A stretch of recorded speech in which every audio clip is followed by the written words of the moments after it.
Welcome back. Over the past 15 years, the global community has made efforts to inspire and engage women and girls in science.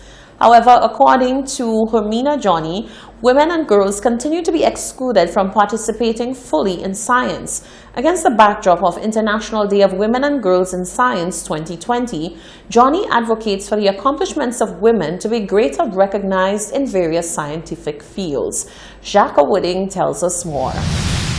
Countries around the world have pledged to build resilient infrastructure, promote inclusive and sustainable industrialization, and foster innovation. At present, less than 30% of researchers worldwide are women, and according to UNESCO, only around 30% of all female students select STEM-related fields in higher education. Globally, female students' enrollment is particularly low in ICT, natural science, mathematics and statistics, and in engineering, manufacturing, and construction.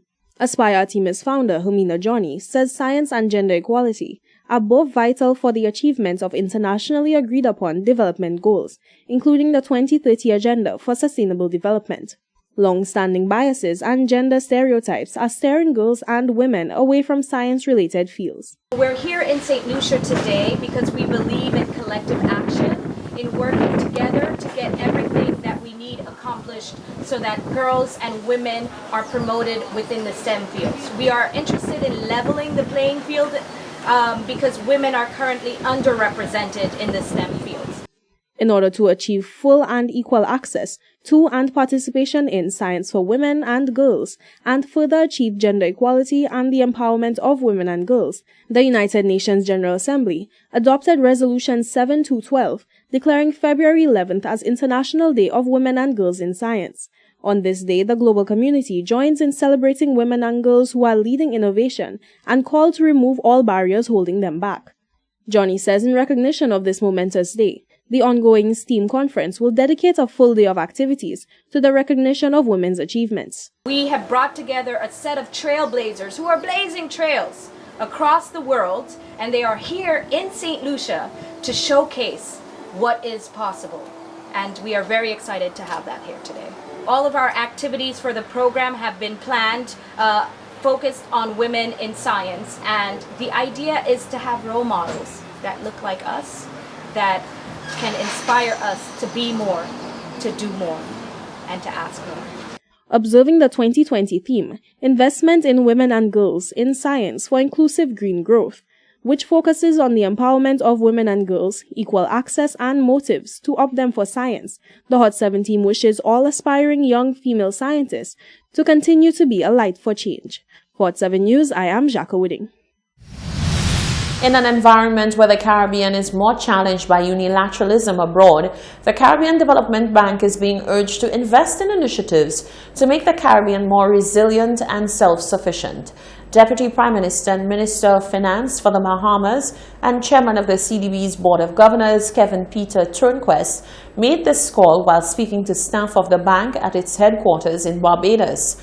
Turnquest visited the bank ahead of the Bahamas' hosting of CDB's 50th annual meeting set for June this year. The work that you're all doing is valuable work, and it is meaningful work.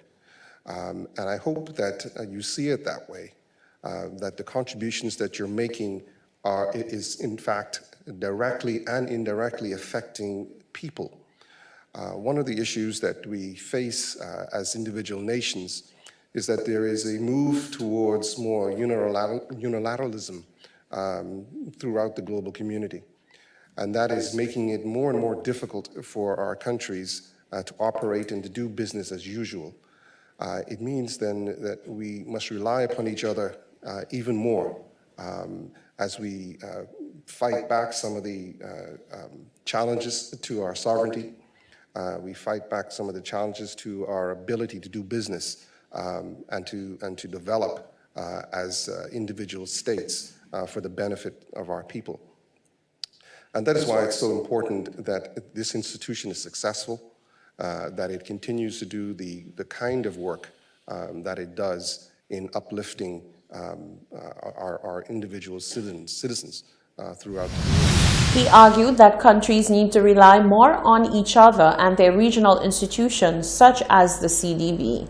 He said the Bahamas' recent experience with Hurricane Dorian underscored the need for more financial resilience in the region. Obviously, in a country like ours that is vulnerable to so many outside influences and shocks, not the least of which is hurricane, as we experienced last year. The bank has been a tremendous support in helping to rebuild infrastructure, to restore lives, and to help us to develop economic opportunities for our citizens. And so we know firsthand the benefits of the work that you are all doing back here in Barbados. He added that the Bahamas' recently piloted digital currency, the Sand Dollar, would assist in building financial resilience. The Caribbean Development Bank is a regional financial institution established in 1970 for the purpose of contributing to the harmonious economic growth and development of its borrowing member countries. In addition to the 19 borrowing member countries, CDB's membership includes 4 regional non-borrowing members, that's Brazil, Colombia, Mexico, and Venezuela, and 5 non-regional, non-borrowing members, Canada, China, Germany, Italy, and the United Kingdom. CDB's total assets as of December 31st, 2018 stood at US $3.24 billion. The National Principals Association hosted the annual education conference last week. It provided the forum for principals to reflect on the task of steering their schools as the relevance of the current education system is keenly debated. President of the National Principals Association, Valerie St. Helen Henry, underscored the contribution of principals in ever-changing times where challenges are mounting. We have been given a difficult job, one which is complex, demanding, and stressful. We execute our task sometimes with minimal support, but we get it done.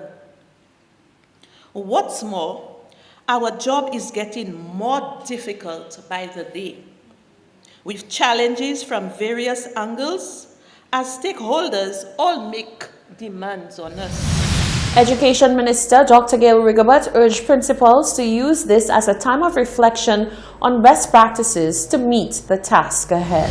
The theme, educational leadership, achieving success through self-reflection, relationship building, and conducive learning environment, is a philosophical one that touches on 3 key attributes that, if done well, the results reflect positively the leadership in our education system. These same attributes, if not considered, will adversely affect our education sector. Effective education leadership, the minister says, is a reflection of the outcome of the introspection of principals, their ability to build and maintain healthy relationships, and levels of creativity and innovation in creating conducive spaces for learning. The Hospitality and Tourism Association held its monthly Chef's Table Luncheon on Friday, the 7th of February, where they held discussions with Education Minister Dr. Gail Rigobert, who made a presentation on the work of her ministry. Chief Executive Officer of the St. Lucia Hospitality and Tourism Association, Norani Aziz, revealed that there were also presentations from their chairman as well as an update from the tourism minister. The theme for the Chef's Table was to look at how we make tourism more sustainable. And so it was important for us to get an update on the various pieces of work that is being done, both from a private sector and a public sector point of view, to enhance the quality of the guest experience in terms of greening our environment, be honoring reduction in the utility, our utility costs, and also looking at leaving a smaller footprint as we grow tourism and as we engage with our environment. Aziz said it was encouraging to see the collaboration between the private and public sectors. He said moving forward, he expects to work a lot more closely with the ministry in this regard. The SLHTA, because this is such a high priority issue for us, has been collaborating with international agencies with a view to staffing a team member on board full-time who will continue to push throughout the rest of the year, who will continue to push through a project which will aim at compiling information and data on some of the best practices throughout the industry, as well as looking at how we can communicate and share those best practices with other stakeholders and shareholders as well. The CEO said the session was well attended and that there was a clear demonstration of interest in being a part of the conversation to figure out how to honor the environment. This is the Hot 7 TV Nightly News. Stay with us. Sports and weather are coming up after the break.